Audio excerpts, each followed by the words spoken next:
إلى قيام يوم الدين. رب اشرح لي صدري ويسر لي أمري واحلل عقدة من لساني يفقه قولي.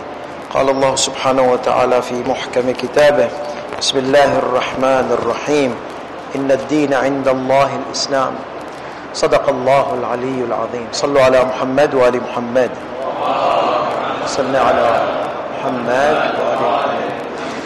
It's nice to be back in Dar es Salaam after 5 years. And when I was meeting everybody here, it was my Eid day, real Eid day. And I really love the community, love the mu'mineen here so much that I was really delighted whenever I was meeting each single one of you. So I really am thankful to Allah subhanahu wa ta'ala that He brought me back to Dar es Salaam for a temporary period, not so long. So I am not here to make your lives miserable as I used to before. Just here to give you a little bit kidogo miserability and then go back. So inshallah I'll be here for 4 weeks bidnillahi ta'ala, and I hope I can serve my beloved Prophet Imam Ajjalallahu ta'ala farajahu sharif sallallahu ala Muhammad wa ala Muhammad, in sharing whatever we can develop our youngsters, our children and our community of the future, because we have to plan for our future. We can't just sit, ignore the challenges which are affecting our coming generation. And there are plenty challenges. So my topic is the challenges which are going to face or which are facing our generation.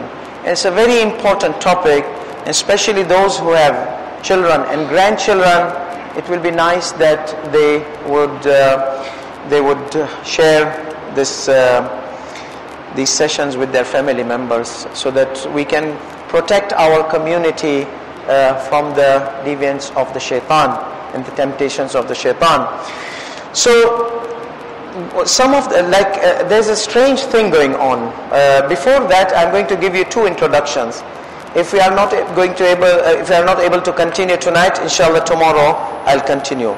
So introduction number 1. Have you heard about the story of Pied Piper? When we were kids, one of the fairy tales they used to tell us that there was a town that so many rats, चूहे इतने सारे बढ़ गए थे वहां पर कि नाक में दम कर दिया था. So many rats, they were not able to get rid of these rats. So there was a person who used to play flute, and his flute was so amazing that everybody would got attracted towards his flute. So he was called Pied Piper. So they called him, Bana, ayao no thoda apno chuwa no undra no problem solve kari nakho. So they brought him and they said yes. He said, Rokda ketla aapko? Sabse pehle rupaiya, paisa feko, tamasha dekho. So they said, aapne tame etla bada aapso. Just get rid of these rats. We'll give you whatever you want. He said, okay. He started playing his flute. He collected all the rats and went towards the river, and all the rats jumped into the river, so the city was empty with the rats. Now he came to take the rokda. Kya che mara? To ki zabana hai, chuwa ma su aapne tame aape ketla yani kya pagal hai hum log itna sara paisa denge tumko chuhe tumne nikala hai koi. So he said, okay, if that's the case, then I will take something bigger. And this is what is the main part in the introduction. He started playing the flute and started collecting the children. And he kidnapped all the children. Now bada matha pitwa mandya. Everybody started saying, oh, what have we done? What have we done? This phenomenon of Pied Piper is happening now in our communities around the world. There are now Pied Pipers, fake Maulanas, fake Ayatullahs, fake movements. They are taking our children away. And don't say, aapno to problem nathi, aapne Dar es Salaam ma salam ma che, aman ma che, ito bajay West na problem che. Let me tell you one thing, maybe it's not a secret. The cell phones, these are windows to the West and East.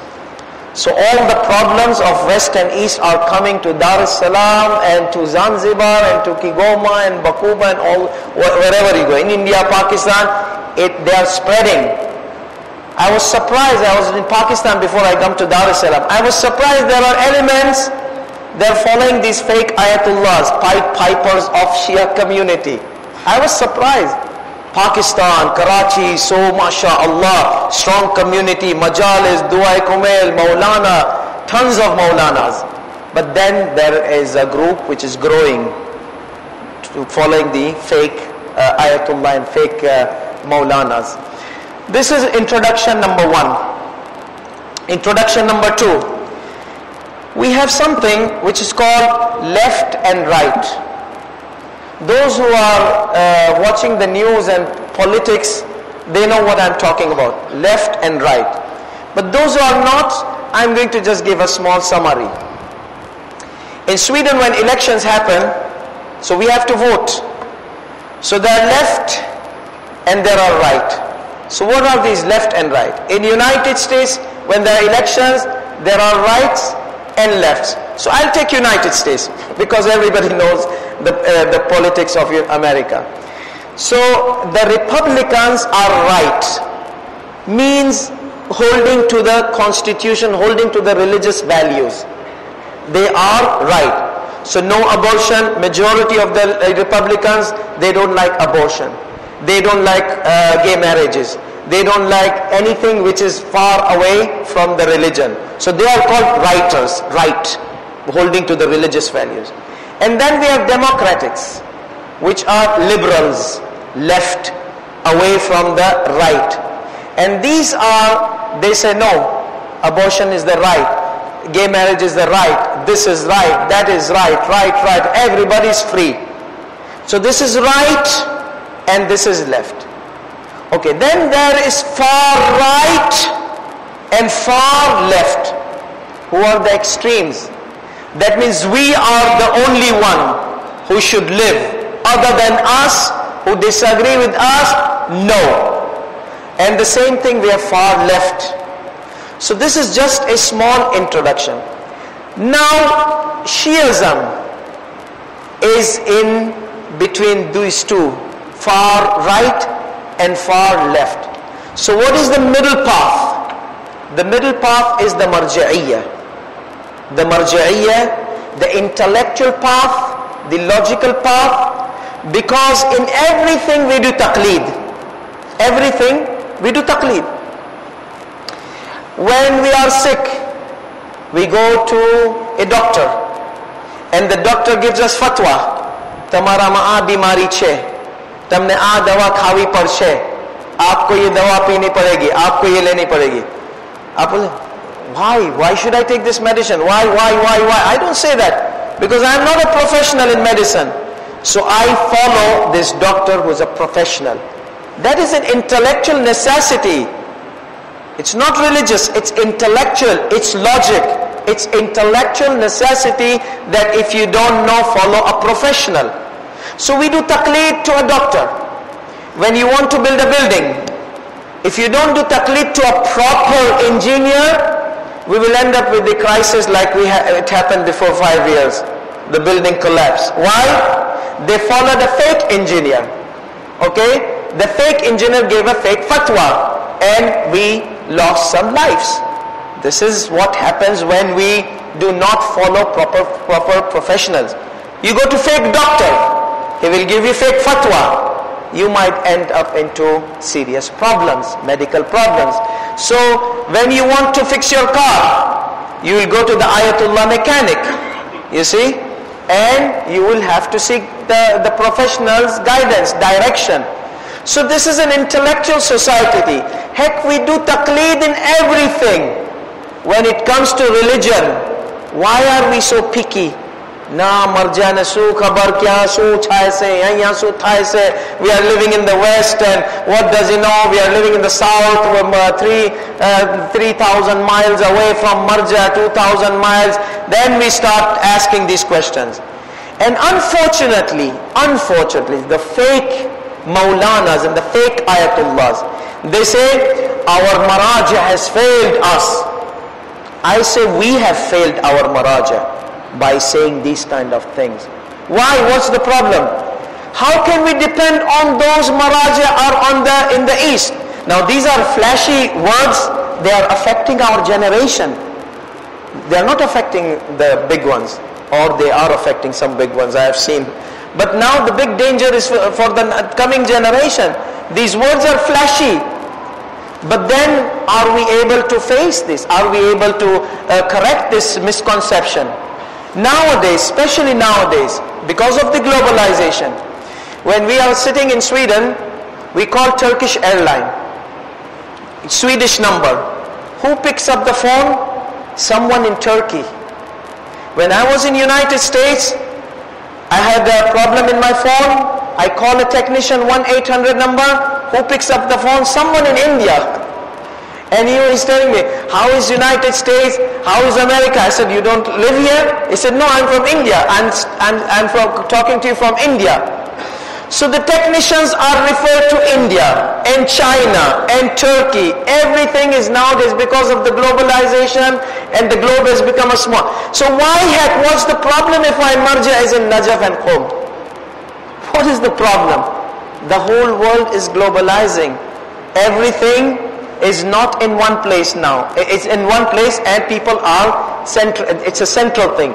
So why I have a problem if my marja is in Najaf or Qom? Why it's a problem? Why this distance?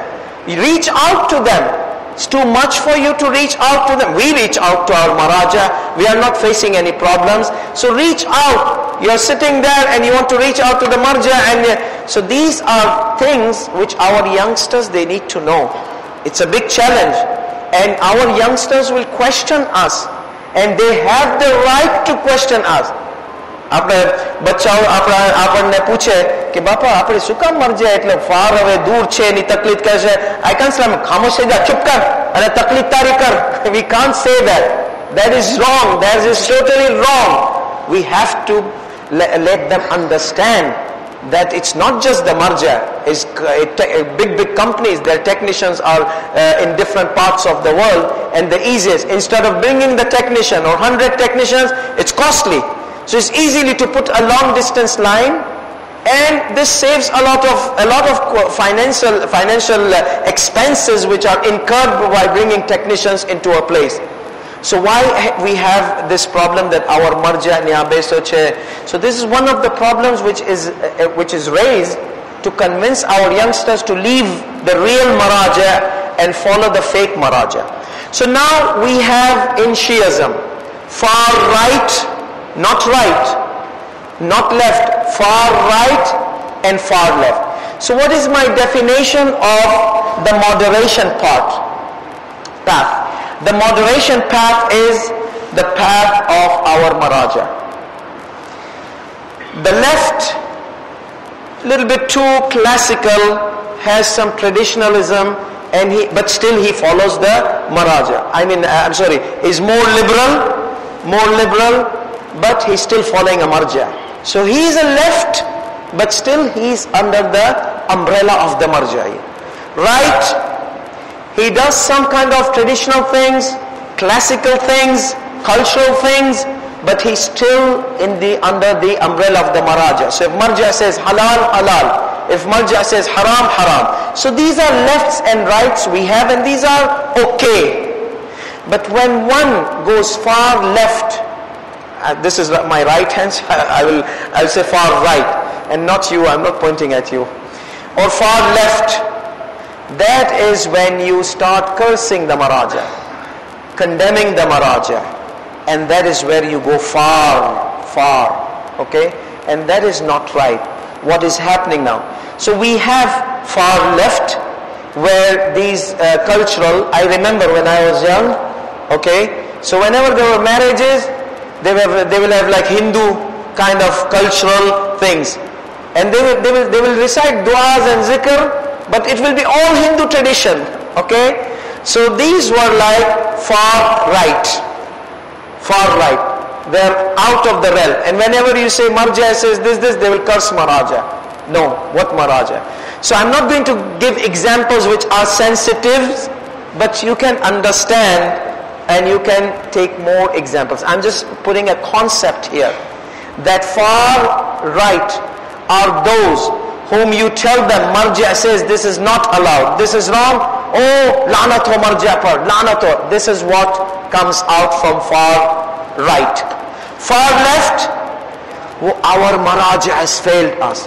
What are our maraja doing sitting there? And so these far right and far left, they want to detach us from the line of marja'iyah. They cannot detach us, but our youngsters are influenced by these directions. So it is very important for us to understand. Tomorrow I will bring some of the examples of topics. Now as I mentioned, don't say that Ato Darussalam na problem nathi. They are Darussalam's problems because it has started to infiltrate. There are some youngsters from Darussalam and from Africa, Tanzania in general, in East Africa and South Africa. There are some youngsters who have been influenced by this line. I'll give you a small example and talk more in this tomorrow inshallah, and see what are the answers for these misconceptions which are raised and bombarded on our generation. One of the things is pluralism. Now pluralism is very juicy, nice, flashy title. There are two types of pluralism. One is pluralistic society, one is pluralism in religion. So what is the difference between these two? Pluralism in religion is like Baha'i direction. You can be Muslim, you can be Christian, you can be Yahudi, you can be whatever you can be. That's fine. You are Muslim. You are Muslim. Whatever you want, you are Muslim. Okay? Jesus is Son of God, you are Muslim. Everybody is Muslim. This is plural. This is a very dangerous idea. This is very dangerous idea. And then there is pluralistic society, which is the society of Prophet Muhammad sallallahu alaihi wasallam. Living peacefully with the Jews, with the Christian, with the idol worshippers. When Prophet conquered Mecca, people of Mecca, you all know, they were idol worshippers. Prophet said, "Idhabu fa antum at-tulaqa." He did not chop off their heads. He did not murder them. They were criminals. They were the cause that Khadija alayhi salatu wasalam and Abu Talib alayhi salam died in the siege because of the siege. They were the criminals which martyred Hamza and Mus'ab ibn Umair and amazing companions. So these were criminals. They came to fight the Prophet, but yet Prophet forgave them. Rahmatan lil alamin. To have a society, there were idol worshippers in Mecca. Medina, there were Yahud and a few Christian. In Najran, there were Christian. You all know the story of Mubahala. And atheists. We recite in Surah Yasin, an atheist guy comes. وَضَرَبَ لَنَا مَثَلًا وَنَسِيَ خَلْقَهُ قَالَ مَنْ يُحْيِي الْعِظَامَ وَهِيَ رَمِيمٌ. This was an atheist. Did the Prophet chop off his head? He argued with him. And you end of the Surah Yasin is that argument. The bottom line is that this is pluralistic society. And this was the society of Imam Ali alayhi salam. Oh Malik, people are two. They are your brother in religion or same like you in creation. So pluralistic society means we all live peacefully together, regardless of the religion and the faith and the direction. And even atheist person, we must respect every peaceful person.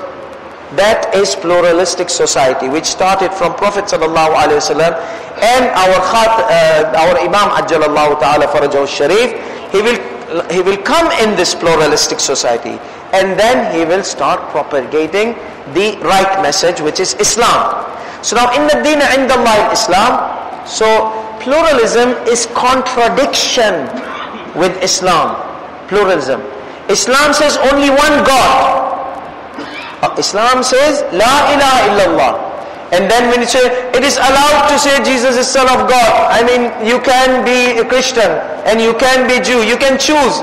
You tell Muslims, and you are a Muslim fake ayatullah, you tell Muslim youngsters it's okay to be Christian.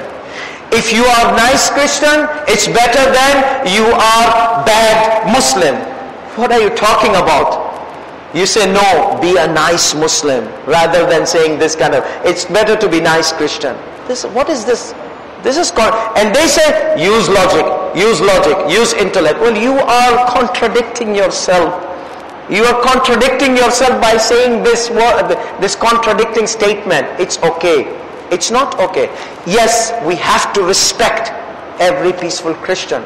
But we can't say, Christian, no. And even Christian, they have the path to the paradise, salvation. Jesus is Son of God. Crucifixion. The Christian priests, my friends, they tell me, well, Imam, the path to salvation is that you have to believe that Jesus was crucified.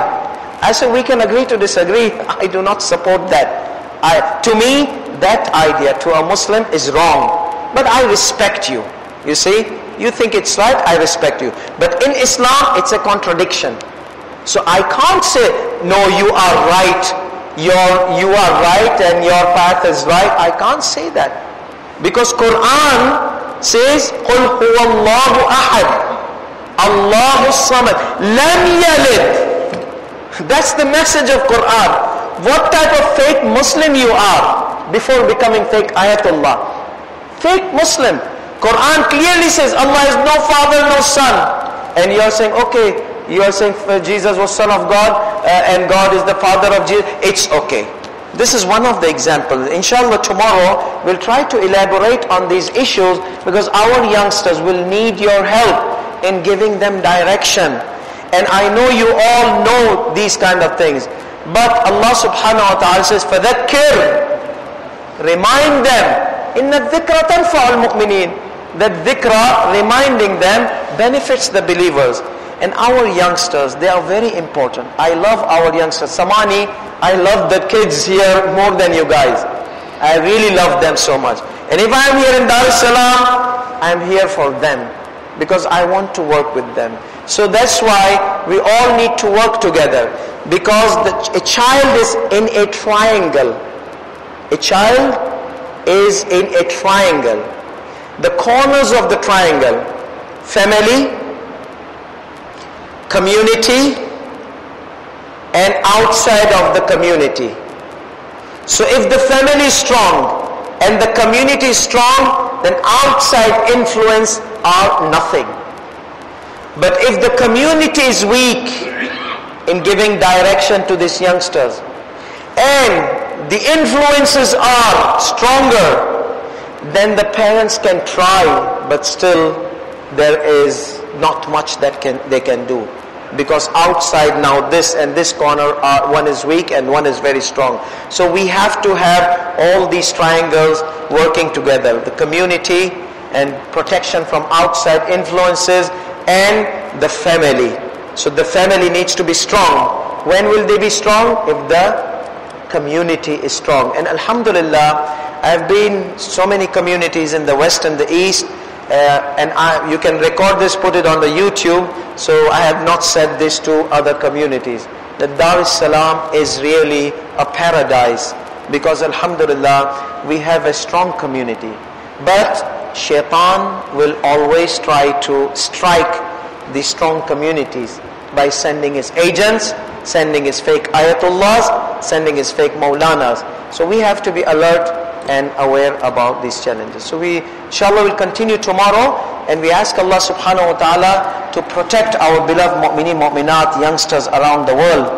We ask Allah subhanahu wa ta'ala to bless all those orphans who are in Iraq, in Yemen, in Sham. Everywhere we have our beloved orphans. May Allah subhanahu wa ta'ala give them food, shelter, comfort, clothing. May Allah subhanahu wa ta'ala make the appearance of our beloved Imam soon, and keep us among his loyal and sincere supporters in his occultation and after his appearance. May Allah subhanahu wa ta'ala keep us always on the path of Ahlul Bayt, on the Sirat al-Mustaqim. And if we die on the wilayat of Amir al-Mu'mineen alayhi salam. May Allah subhanahu wa ta'ala accept our amals and forgive our shortcomings. May Allah subhanahu wa ta'ala bless all our marhumeen, especially in these 5 years. I miss a couple of mu'mineen who have left this world. May Allah subhanahu wa ta'ala bless their souls and rest their souls in peace with the nur and the lights of Ahlul Bayt alayhi salatu wassalam. May Allah subhanahu wa ta'ala cure all our sick ones, fulfill the needs of all our needy ones, And may Allah subhanahu wa ta'ala give us the inspiration to serve our beloved fourth Imam in every seconds of our life. Ameen Rabbil Alameen. Wa akhiru da'wana alhamdulillahi Rabbil Alameen. Wa sallallahu ala Muhammadi wa alihi at-tayyibin at-tahirin. We'll recite Surah Al-Fatiha for all our marhumin, and those marhumin which I missed them, since 5 years they have left. So all our marhumin mu'min mu'minat, we send Surah Al-Thawab of Surah Al-Fatiha. تسبقها الصلاة على محمد وآل محمد. اللهم صل على محمد وآل محمد. بسم الله الرحمن الرحيم. الحمد لله رب العالمين الرحمن الرحيم مالك يوم الدين إياك نعبد وإياك نستعين اهدنا الصراط المستقيم صراط الذين أنعمت عليهم غير المغضوب عليهم ولا الضالين. بسم الله الرحمن الرحيم. قل هو الله أحد الله الصمد لم يلد ولم يولد ولم يكن له كفوا أحد. صلوا على محمد وآل محمد. कैसे मौलाना ने जैसे ना बीजी wife microphone હોય છે. زيارة عاشوراء